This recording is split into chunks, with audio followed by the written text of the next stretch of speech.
Bonjour, cette vidéo a un titre un peu provocateur, mais bon, c'est avant tout de l'humour. Carlos Ghosn, comme chacun le sait, s'est enfui du Japon en 2019 dans des circonstances rocambolesques.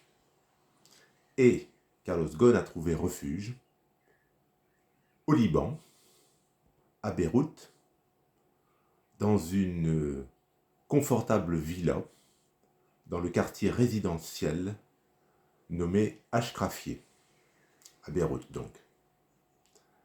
Cette résidence est surnommée la Villa Rose. Voici qu'en octobre 2023, un tribunal libanais vient d'ordonner dans le délai d'un mois à Carlos Ghosn et son épouse de quitter les lieux. Que se passe-t-il? La villa avait été achetée en 2016 pour loger Carlos Ghosn.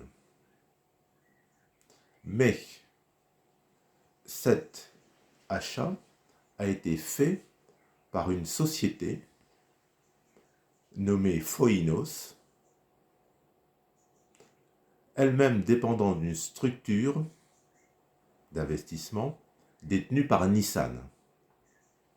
Bien évidemment, avec le cours des événements, la fuite de Carlos Ghosn, on peut se douter que Nissan ne voit pas d'un bon œil l'occupation de cette villa par le fugitif. Et donc voilà, tout l'objet du litige. Carlos Ghosn a fait appel. Selon lui, cette villa a été achetée pour lui en bonne et due forme en 2016 et un contrat a été signé. Il était prévu qu'il puisse y vivre sa retraite.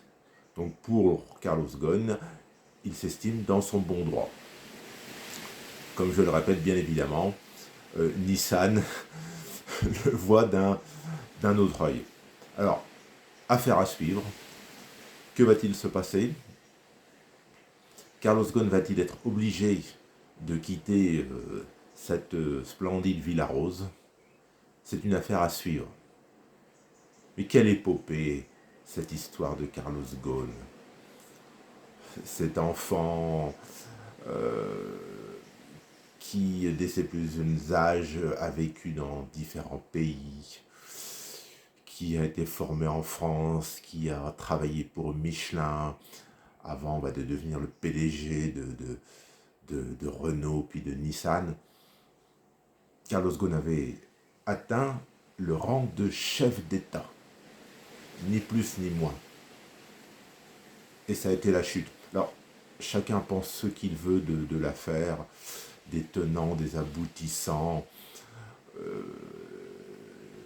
Je suis spectateur comme beaucoup, je ne suis pas juge, donc je ne vais pas donner mon avis personnel. Mais, je le répète, quelle épopée. Voilà, c'était une petite information sur l'actualité en ce dimanche de la fin du mois d'octobre. Il y a des sujets autrement plus graves, je suis bien d'accord avec vous, mais justement, les sujets graves, les guerres, les massacres, je pense que tous on en est tristes, meurtris aussi moralement. Donc bon, cette histoire d'expulsion de Carlos Ghosn, bon, c'est un petit parfum léger. Donc j'ai voulu vous en faire part. Bonne fin de journée.